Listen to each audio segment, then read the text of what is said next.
Okay, part 3. This is Stitch with Suze. We're trying to make 10-minute videos here. I'm doing my best to show you on a white fabric what are the stitches we use in our kit.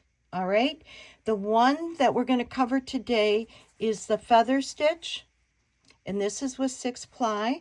I did it over here, 6-ply, just to add some texture.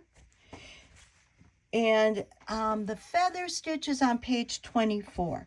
Now, to do the feather stitch, there is a certain alignment, and again, I threaded my needle. There is a little knot on it. You are almost doing a V. So you're going to be straight across from this, which is maybe right here, and then we're going to go to a V. So the part that's between this 2 and down is probably right here, okay? And we've got our thread underneath it, all right? See that? All right.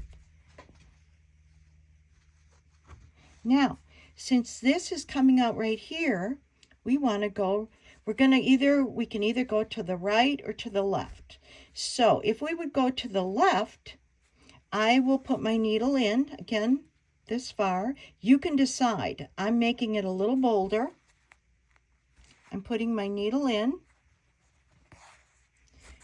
We've got our thread below us, and I'm bringing, remember the V? So I'm going to come out with the next stitch. Oh, I want it between there. Right here.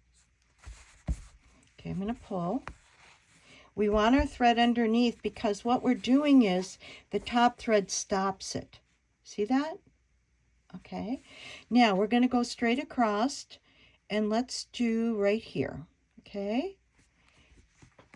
And then let's come down because we got our needle at a bit of an angle, kind of that V or Y.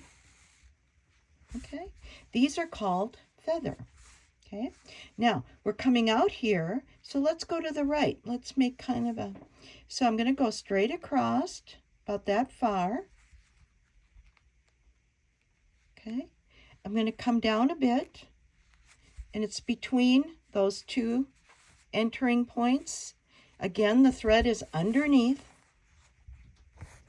You'll find out right away if your thread is not in the right, if it's not in the right place. Let me just I'll show you in the next one, okay? We're going to go over. So I'm going to enter here. Right straight across. And I'm going to come down. Now, let's say our thread got up here.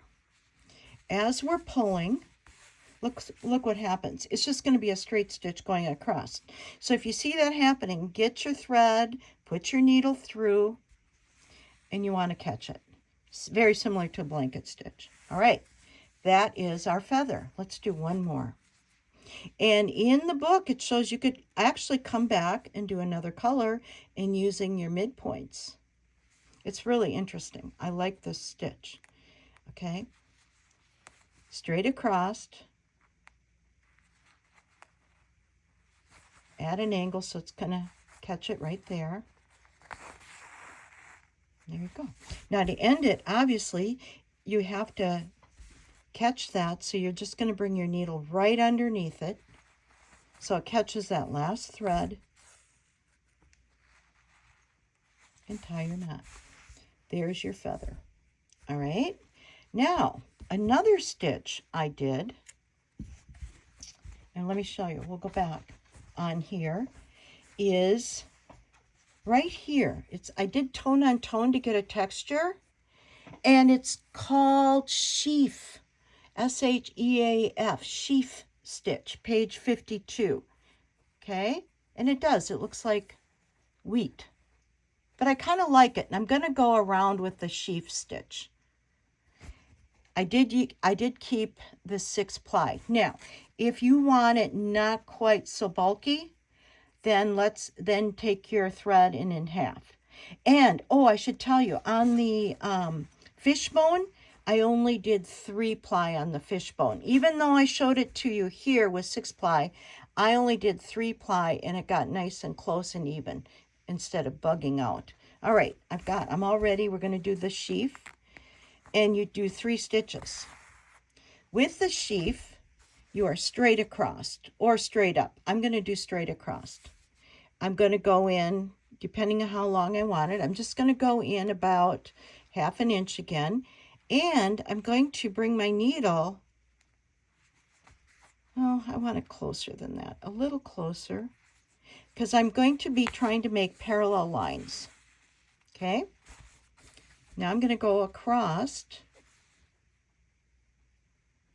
needle in, coming down. I want 3 parallel lines. And I'm going to come up in the middle on the last one, okay? And I'm going to double check that I'm accurate on this. So let me go back to page 52. I want to be sure I'm telling you. Sometimes I get things going. Yes. Well, they did 4, but I did 3. But you do come up in the middle of wherever your lines are, okay? So when you get your last line done, you're going to bring that thread up through the middle. And that's where I'm doing. And I'm going to go underneath, okay? And then I'm going to go underneath these 2, and I'm going to go, see that? Look what's happening. And I pull them. Let's do another one. Let's do with 4. I did 3, and I think I did 3. Yes, I did 3 here too.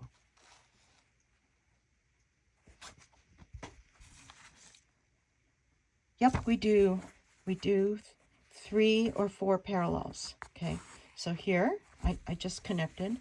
So let's do another one. And let's try to get them closer together this time, okay? So I'm just going to take a little bit of thread, much closer, all right?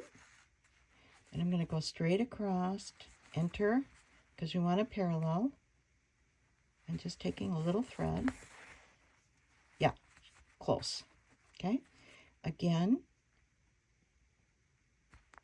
if we decide to do 3 or 4, it doesn't matter, but on your last parallel, you're going to go down, and you're going to come up right in the middle. Not through the thread. There you go. Right in the middle. So you're in the middle stitch, or maybe. So now I'm going to go under here, and I'm going to go under this stitch, and I'm going to go in where I came out in the middle. And when I pull, it pulls them together. See how nice that is? In fact, this is nicer. This one was too far away, but it gives you another look. Okay? That is your sheaf stitch. Now, this is all for texture. Now, it depends on the reason I told you why I like Serti Batiks. You have a lot of lines to do. And on the very last, which is we are now on part 3. Part 4, we're going to do a different edging where it's a lot of thread, and I want to show you how to do a stronger edging. Okay? So that's next.